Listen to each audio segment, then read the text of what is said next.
நண்பர்களே வணக்கம். நான் உங்க கிருஷ்ணா. ஸோ, இன்னைக்கு வீடியோ ஸ்டார்ட் பண்ணதுக்கு முன்னாடியே சொல்லிடுறேன். உங்களுக்கு இந்த மார்க்கெட் ப்ரொஃபைல் சரியா புரியல, அந்த கான்செப்ட் பேசிக்ஸ் தெரியல அப்படின்னா, நான் சொல்றது கண்டிப்பா உங்களுக்கு புரியாது. ஸோ, இந்த பேசிக்ஸ் என்ன அப்படின்னா, தெரியல அப்படின்னா, அந்த பிளேலிஸ்ட்ல இருக்க videos just one time rewind பண்ணி பாருங்க. நான் மென்ஷன் பண்ணியிருக்கேன். ஸோ, அந்த வீடியோஸ்லாம் பார்த்துட்டு வந்தீங்கன்னா, நான் சொல்றதெல்லாம் என்னன்றது ஓரளவுக்காவது புரிய வரும். பேசிக்ஸ் தெரிஞ்சிருக்கு, மார்க்கெட் ப்ரொஃபைல்னா எனக்கு என்னன்னு தெரியும் அப்படின்றவங்களுக்கு நான் சொல்றது ரொம்பவே புரியும். ரொம்ப யூஸ்ஃபுல்லா இருக்கும்.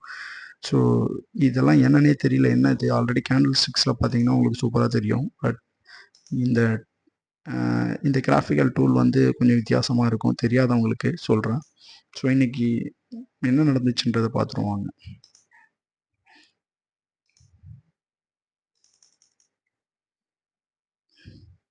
ஸோ, இன்னைக்கு பார்த்தீங்கன்னா, market opens equal to high குடுத்து, ஒன் டைம் ஃப்ரேம் கீழ கீழ குடுத்து ஒரு ஒரு ஆல்மோஸ்ட் ஒரு டி ஷேப் ப்ரொஃபைல் கிட்டத்தட்ட ஃபார்ம் பண்ணாங்க. இத டின்னும் சொல்லலாம், இல்ல அது கிட்டத்தட்ட பின்னு கூட சொல்லலாம்.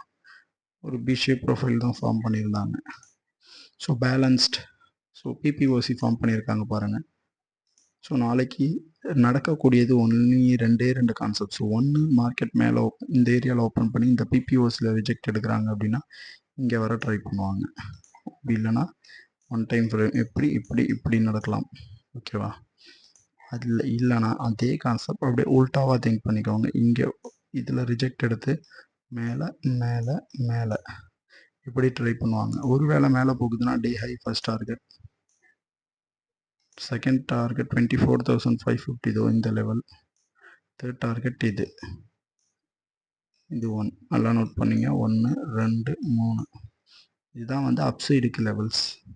அதுக்கு இந்த இன்னைக்கான பாயிண்ட் ஆஃப் கண்ட்ரோல், இன்னைக்கு ஃபார்ம் பண்ணியிருக்க அந்த பாயிண்ட் ஆஃப் கண்ட்ரோலுக்கு ரிஜெக்ட் எடுத்து அப் ஆகணும். அப்படி இல்லை அப்படின்னா, இதில் ரிஜெக்ட் ஆகுது, டவுனுக்கு ரிஜெக்ட் ஆகுதுன்னா, ஃபர்ஸ்ட் லெவல் பார்த்தீங்கன்னா இந்த சிங்கிள் பாயிண்ட் 23,800ன்றது தான். ஸோ, இதுக்கப்புறம் ஃபர்தராக அவங்களுக்கே தெரியும், இந்த கேப்பை ஃபில் பண்ண தான் ட்ரை பண்ணுவாங்க. ஸோ, அதுக்கு இந்த பிபிஓசிக்கு ரிஜெக்ட் எடுத்து கீழே விழணும் மார்க்கெட். ஸோ, அப்படி வந்துச்சுன்னா டவுனுக்கு நிறையவே ஃபோக்கஸ் பண்ணலாம். ஸோ, இவ்வளோ தான் நாளைக்கான மார்க்கெட். ரொம்ப சிம்பிளாக இருக்க போகுது. ஸோ, எந்த கன்ஃபியூஸும் இருக்க வேணாம். இந்த மாதிரி நடந்தால் மட்டும் ட்ரேட் பண்ணுங்கள், அதர்வைஸ் டோன்ட் ட்ரேட்.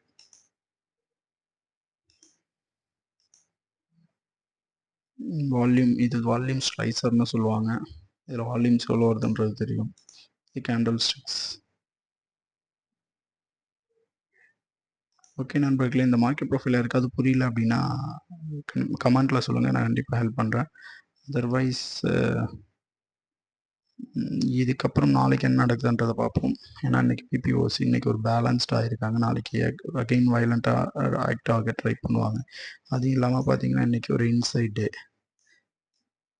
டேனா ப்ரீவியஸ் டேவை கம்பேர் பண்ணும்பொழுது இன்றைக்கி டே வந்து ப்ரீவியஸ் டேக்குள்ளேயே ட்ரேட் ஆகிருக்கு. ஸோ 2 நாளுமே கிட்டத்தட்ட ஒரு பேலன்ஸ் மாதிரி தான் இருக்குது. ஸோ நாளைக்கு இது வெடிக்க பூஸ்ட், அதாவது பூம் ஆக சான்சஸ் அதிகமாக சொல்லுது. ஸோ பார்க்கலாம் நாளைக்கு என்னென்ன பண்ணுறாங்க அப்படின்றத. ஸோ ஓகே நண்பர்களே, அடுத்த ஒரு வீடியோவில் சந்திப்போம். நன்றி.